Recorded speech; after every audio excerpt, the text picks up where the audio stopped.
So once again, you're Strawberry Blonde. Yes. And you have had success over in Europe. Yes. How did you connect with the House of Songs? How did you hear about it from the time you did hear to applying and finding out that you were coming? Actually, I heard about it when I was in Nashville for the first time. Someone talked about this project was being started, and I was already I was a member of a union called, or songwriting guild called DPA in Denmark, and I was on a trip with them, and they talked about it, and then I read about it in their magazine later, and applied. And yeah, I kind of heard about it about the same time, but I'm a member of another guild, Danish Songwriter Guild, which is one of the big supporters of the House of Songs, called DLBFA. And the first half year the House of Song existed, we didn't apply because we had a trip to New York in the spring, so we decided to wait, and then we applied for the summer, fall, and we're very happy that they selected us to come over. And from the time they selected you until you had to travel, how long of a period was that? A couple of months, 2 or 3 months, I think. And how have you found Austin to be as far as the whole environment? Well, we've been here for like 3 days, and it's been very exciting. We've been co-writing a little already, and we'll be co-writing more. Today, and we've been Listening to music, met some other songwriters. And it's also a very colorful city, you know. It has all these... Of course it's warm here, and so the sun is up very much, and it's very colorful. So I think I have an impression that this is a place where things are happening, and I think that's really cool. And I also have an impression that is very different from, for example, LA and Nashville. It's, in a way, it comes together here, in a way. I don't know. It's the songwriting, it's the live music, it's the, yeah. So perhaps this is a hidden city, you know, in a way nobody talks about. Well, I think I understand what you're saying, Yeah. because I find it to be like that, but it still has a very small town feel to it. Yeah, Yeah, exactly.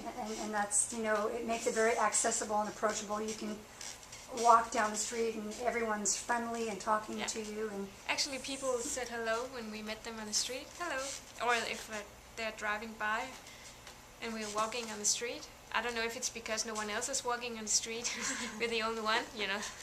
that's Stupid enough to take a walk on the street in the heat in the middle of the day. But anyway, that's very Texas. people are very friendly. Yeah. When we first moved here from New England up north, we'd been here a week, and people were saying hello, and my husband was asking me, well, who is that?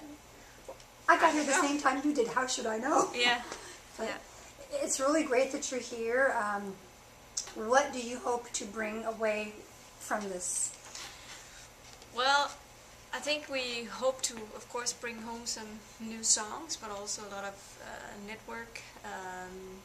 I know that a lot of writers and singers from Austin are coming to Denmark, so it's definitely going to be like this continuous kind of work together. So Yeah, and I also think it's not just about the Danes coming here, it's also the other way around. Yeah, and it's really cool that when people come from US and have met Danes, that they know someone when they come to Denmark, and helping each other out in a way. Meeting people, experiences and all that. That's very... Yeah, plus just being inspired to and listen to music and to do even more music that we're already doing. Now, with the songs that you write, you go back to Denmark, and if it's a song that's you really like, how does that work? Because it's co-written with American writers. Well, then they kind of get their rights, of course. I think that the rights for music is better protected in Denmark. So for the American writers, I think they will get more money out of actually writing with Danes. Someone told me yesterday, a songwriter, that it was really hard with the protection of rights here. So I guess it's good for the Americans too that we come here and write with them. When we come home, probably we will use songs for the album, the next album, if we like them and they kind of fit what we're doing.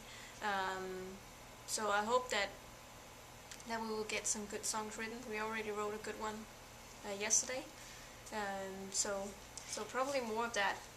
Yeah, and it's also like when you come from a country where you don't speak English, like your mother tongue, it's really cool to come here just to listen to people talking, getting new, Impressions and way to say things. I think that's one of the most important things for me to be here. It's like, because you learn every day when you hear people talk or sing or perform.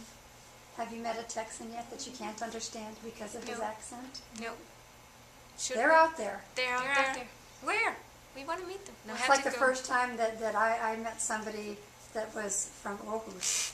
Aarhus, Because yeah. the dialect is Oh, a yeah, little you different couldn't from understand the it. Copenhagen family I'm used to. Yeah. Yeah. That's like, totally different. I think they're speaking Danish, but I'm not sure. But Yeah. we're like from the Fynen. Mm-hmm.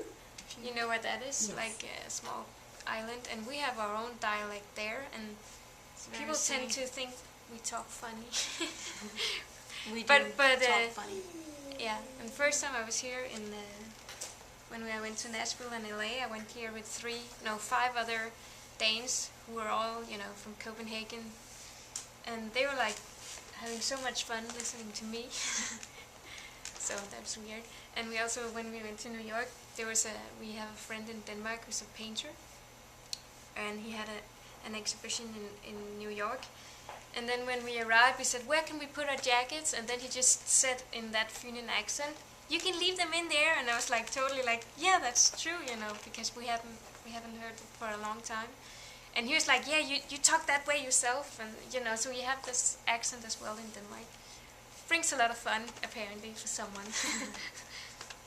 So when's your performance going to be, the Scandinavian Showcase? It's gonna be on Tuesday at 27th? Momos. Yeah, right? Moments, yeah. At Momos. And it's already starting at 5, so come early. Yeah. And Anna Rosenkilde is gonna be there too. Thank you so much. You're welcome.